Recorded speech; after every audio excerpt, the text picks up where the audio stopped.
यह भारत का वो कुंड है जहां भगवान परशुराम ने अपनी मां की हत्या करने के बाद अपने हाथ से चिपकी हुई कुल्हाड़ी से मुक्ति पाई थी।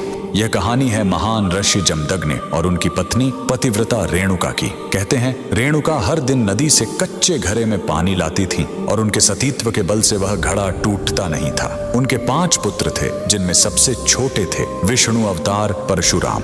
एक दिन रेणुका ने नदी में कुछ गंधर्वों स्वर्ग के संगीतकार को जल क्रीड़ा करते देखा। उन्हें देखकर एक पल के लिए उनका मन मोह में पड़ गया और उसी क्षण उनके सतीत्व का बल टूटा और कच्चा घड़ा टूट गया। जब वो आश्रम लौटी तो ऋषि जमदग्नि ने अपने योग बल से जान लिया कि उनका मन भटक गया था। वो इतने क्रोधित हुए कि उन्होंने अपने पुत्रों को आज्ञा दी, अपनी मां का वध कर दो। जब चारों बड़े भाइयों ने मना कर दिया तो क्रोधित पिता ने उन्हें तुरंत पत्थर बन जाने का श्राप दे दिया। इसके बाद परशुराम ने पिता की आज्ञा को अपना धर्म समझा।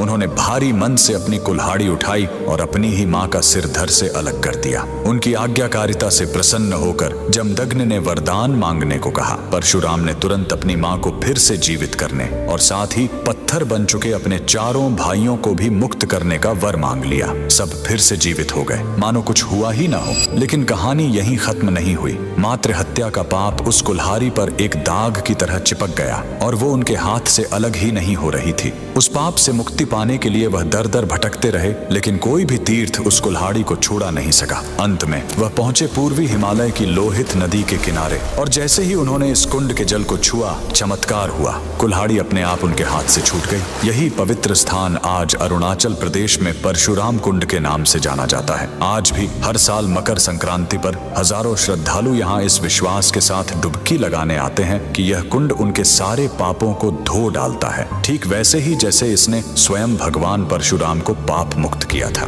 भगवान परशुराम को दिल से मानने वाले सभी भक्त कमेंट्स में जय परशुराम जरूर लिखें।